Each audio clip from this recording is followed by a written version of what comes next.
Usia saya 55 tahun.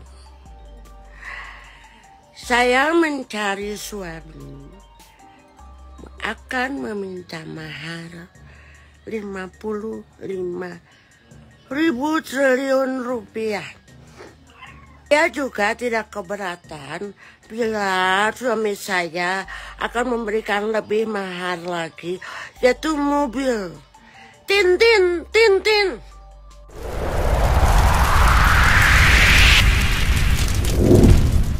Lu RG manusia abu-abu silver munaf.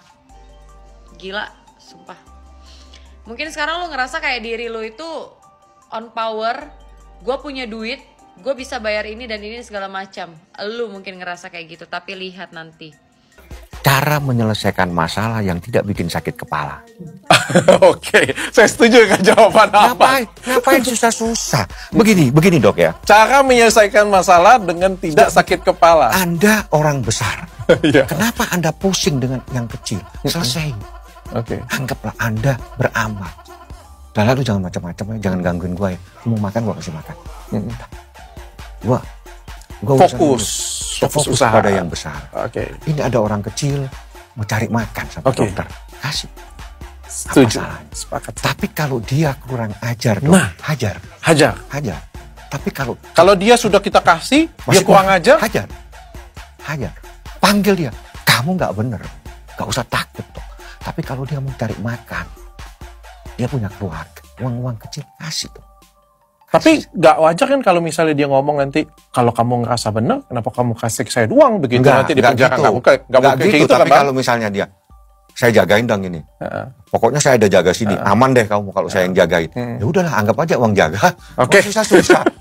Jadi di saat Anda menjadi orang besar, jangan Anda fokus pada persoalan kecil dong. Oke. Dalam keadaan COVID, saya tidak pakai masker. Dalam keadaan saya walafiat, gitu loh ya. Kenapa dia harus pakai masker? Apa takutan?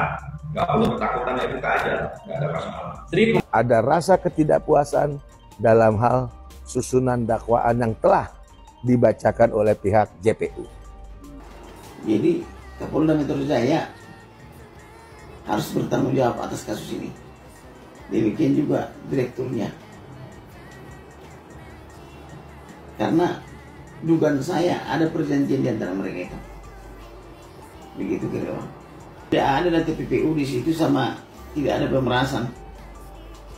Kalau misalnya ada pemerasan, di mana pemerasannya? Orang dikasih barangnya, dikasih uangnya, ada kesepakatan. Ya harus saya bebaskan dia. Dan saya yakin saya bisa bebaskan. Karena persoalan ini, satu, dengan dia membuang pasal pemerasan, itu sudah telak tuh, bahwa selama ini semuanya salah. Dan nantilah di dalam proses persidangan, pasti terjadi perdebatan sengit dengan saya. Yang punya skincare itu adalah PT, kalau nggak salah. Ya. Dan itu sesuai dengan hasil yang saya temukan dari data Kumham, Direktorat Kumham. Jelas sekali bahwa PT itu dengan komisaris direkturnya adalah kalau tidak salah, komisarisnya RG.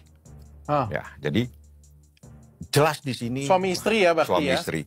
Direkturnya bukan RG. Nah, artinya kalau kita berbicara tentang objek, yang punya objek bukan manusia, tapi PT. Yang pemilik objek adalah badan hukum, subjek hukum berbentuk badan hukum perseroan terbatas. Itu bahasa hukumnya. Sehingga pada saat dinyatakan korbannya adalah manusia, itulah terjadi error in subjecto. Harusnya yang menjadi korban adalah pemilik daripada skincare. Pemilik skincare adalah PT, kalau tidak salah, RMB apa RN, ada lebih lengkap di sini sama saya. Kan yang melaporkan tetap RG, Bang. Yang merasa di peras ini kan adalah RG, Bang. Nggak mungkin dong PT-nya, kucuk-kucuk PT kan nggak bisa ngelapor, Bang. Bisa. Karena PT itu pasti diwakili oleh direkturnya, Pak, itu undang-undangnya. Jadi yang harus melapor itu adalah direksi. Karena yang dirugikan itu terkait dengan skincare. terkait dengan skincare. Ini kan masalah mereview skincare. Tapi kalau misalnya RG sendiri ngerasa dirugikan, boleh atau enggak? Kalau dia dirugikan, bagaimana dia bisa dirugikan? Wong dia bukan pemilik skincare itu sendiri. Tadi kan kalau di abang tadi bilang tadi di komisarisnya adalah beliau. Berarti dia harus komisaris, bukan pribadi dong. Dia komisaris, Bang? Iya. Kalau dia lapor sebagai komisaris boleh, tapi kalau dia lapor sebagai pribadi nggak boleh. Kenapa, Bang? Nggak bisa. Karena yang bisa mewakili daripada PT, kalau tidak direktur ya komisaris, dan harus direktur yang mewakili. Oke. Nah, jadi di saat korbannya merasa bahwa dirinya secara pribadi menjadi korban terkait, jadi gini, sekarang yang jadi masalah itu kan mereview produk. Produk itu direview adalah pemiliknya yang harus dicari terlebih dahulu. Siapa yang merasa akibat di-upload atau mungkin dimasukkan di TikTok merasa dirugikan. Ya kan gitu.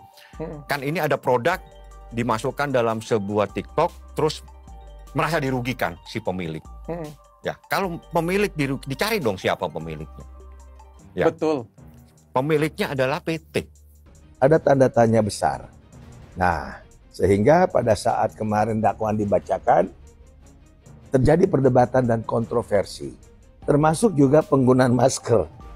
Itu pun jadi kontroversi. Inilah kalau sidang melibatkan orang besar semacam Nikita Mirzani, apapun hal, itu bisa menjadi satu kontroversi dan segudang pertanyaan. Apakah si jaksanya sengaja tutup masker untuk tidak bisa dilihat ya face muka atau raut wajahnya, sementara juga kita tidak dalam darurat masker, ya. Ini juga hal-hal yang menarik. Dan bahkan sampai hari ini kita lihat di seliweran di media, orang masih bertanya JPU-nya ada apa. Nah, ini. Kasus mafia skincare Nikita Mirzani masih bergulir panas akhir-akhir ini. Dimulai dari penahan Nikmir hingga berbulan-bulan, sampai sidang-sidang kemarin, kasus mafia skincare ini dirasa aneh menurut beberapa pihak. Pengacara Nikita mengatakan bahwa ada kejanggalan dari dakwaan yang dibacakan oleh JPU kemarin, di mana tiba-tiba di last minute menjelang sidang dakwaan digelar, ada pergantian pasal yang menurut pengacara Nikmir itu tidak diperbolehkan merubah pasal dakwaan. Tidak hanya berubahnya pasal Nikita dari pasal pemerasan menjadi pasal pencemaran nama baik. Yang mengejutkan ternyata pemilik PT Gladvisya adalah suami dari Reza sendiri. Namun, kenapa yang melaporkan Nikita adalah Reza Gladys? Seharusnya pemilik PT lah yang melaporkan kasus ini, yaitu suami Dr. Reza.